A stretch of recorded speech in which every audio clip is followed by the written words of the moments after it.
لو انت ما شفتش الاجزاء اللي فاتت من حكايه جينو يبقى خش شوفها الاول. في الجزء اللي فات شفنا ظهور ملك النمل والذي قضى على سيدي رتبه اس نهائيا، والذي تبقى منهم هو سيدي كوريا لكن محصنين من النمل وفي حاله حرجه. وكمان عرفنا خطه اليابان وهي القضاء على سيدي كوريا الاستحواذ على البوابات، ولكن فشلت الخطه بسبب ملك النمل الذي ظهر وبيظهر جنود الظل وبيحمي الصيادين، ويستعد جينو يقوم ببدلات الظل. يا ترى اللي هيحصل، وهل يا ترى هيقدر جينو يقضي على ملك النمل؟ وعشان ما اطولش عليكم اكتر ما تنسوش تصلوا على سيدنا محمد صلى الله عليه وسلم، وتعالوا بينا نكمل باقي الحكايه. ما نشوف جنود الظل ظهروا وبيهاجم النمل عليهم، ولكن بيظهر اغريس ومعاه ايرون ويقضي كيبه على النمل. ولكن هم جم هنا ازاي؟ فبيظهر جينو وبيكونوا مصدومين، ده جه هنا ازاي وامتى؟ حانت المعركه طاحنه، وبيكون اشاره البث انقطعت، وبيكونوا خايفين على الصيادين، وبيكون الرئيس قلقان جدا، وبيكون مركز البث يعمقوا الفوضى بسبب انقطاع البث. هنعمل ايه لو الصيادين ماتوا؟ وبيكلم المصور ولكن الاشاره ضعيفه، ويامرهم جينو بالهجوم، ويفعل ايرون مهارته وبيجي يغرس عليهم ويخلصوا عليهم، وبيجي جينو ويقول لهم انا هساعدكم، وبيعالجهم ويعالج هاي ان ولكن حالتها ضعيفه جدا والعلاج لم ينفع، ويقول لهم جينو انا هفسح لكم الطريق ونهرب من هنا بسرعه.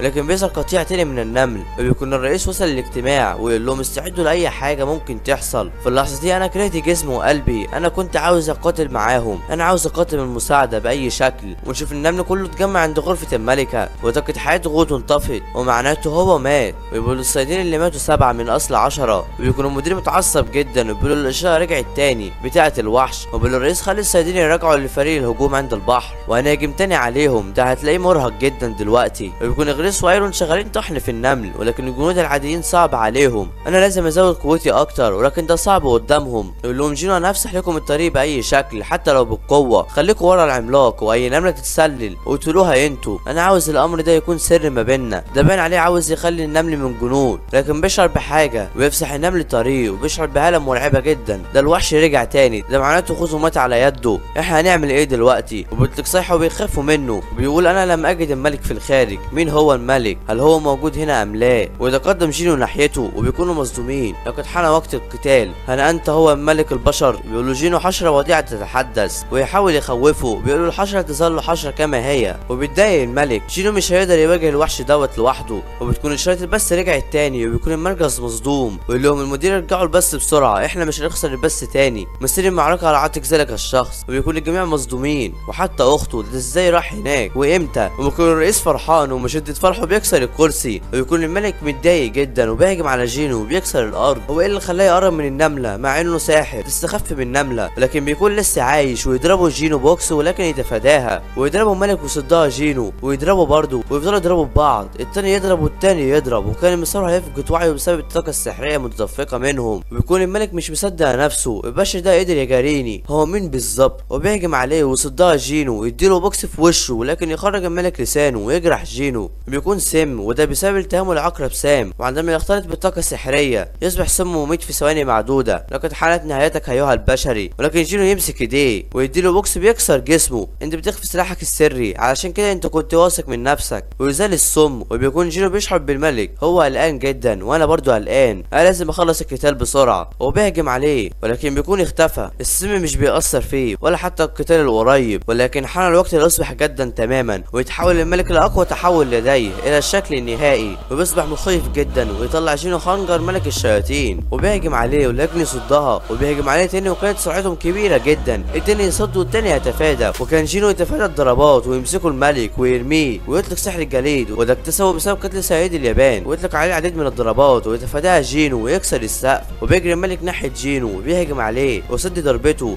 سرعته لا تقل ابدا عن سرعتي، ده بيزداد سرعه اكتر، انا المفروض ابقى الاقوى. والقتال بيصبح جديا تماما، وبيهجموا على بعض بكل قوه، وكانت سرعتهم كبيره جدا لدرجه الصيادين ما يقدروش يجروا هذه السرعه، وكانوا بيضربوا بعض، وكان الاتنين بيتفادوا الضربات، التاني يتفادى والتاني بيحاول يسيب التاني، دي معركه سرعه. وبيرمي جينو عليه الخنجر وينطلق ناحيته بسرعه ويضربوا العديد من الضربات، ويمسك الخنجر ويفضل يقطع فيه، ولكن الملك بيتعصب اكتر، وكانت خلاص نهايه جينو، لكن تحصل تركيبه مهاره البتر ويستخدمها جينو ويقطع الملك حرفيا، وبيكون مصدوم ايه اللي حصل دلوقتي. دلوقتي ويستخدم الجليد ويهرب بسرعه من المكان. وبيكون جينو متعصب ويجري ورا الملك ويجي من فوق ويفضل يقطع فيه ويلزقه في الارض. وبيكون الملك متعصب جدا وبيأمر النمل بالهجوم وبيطلع جينو الظلال. حان وقت المعركه وبيكون ايرون وغريس شغالين طحن في النمل وبيكون كاسل بيقضي عليهم وبيظهر كيبا ويطلق النار وبيخلص عليهم كلهم. وايه اللي حصل؟ انا المفروض ابقى اقوى واحد، المفروض ابقى من يعتدي على عرش القوه، المفروض ابقى الملك، انا لازم اهرب من هنا بسرعه. ولكن جينو يفعل مهاره سلطه المهين ويلزقه في الارض وبيهرب تاني. ولكن بيهجم عليه جينو ويستخدم مهاره البتر ويفضل يقطع فيه لما يقضي عليه تماما. وبيخاف النمل وبيهرب من المكان وبتكون حاله هاي ان حرجه جدا. جينو اتاخر جدا وبيفكر يعمل ايه ويقول له تشوي احنا لازم نمشي من هنا. وبيقول له جينو مش هنلحق نوصل، هتكون ماتت. وبيخرج اكسير الحياه، المفروض الاكسير يشتغل ولكن بيكون اتاخر جدا، العلاج منجحش. بيفكر يعمل ايه بسرعه، مهاره التبادل لسه فيها وقت، انا لازم اتصرف بسرعه ولو ركبنا هنتاخر اكتر، هنعمل ايه؟ وبيكون جينو ناوي على حاجه ولكن الحلقه هتخلص.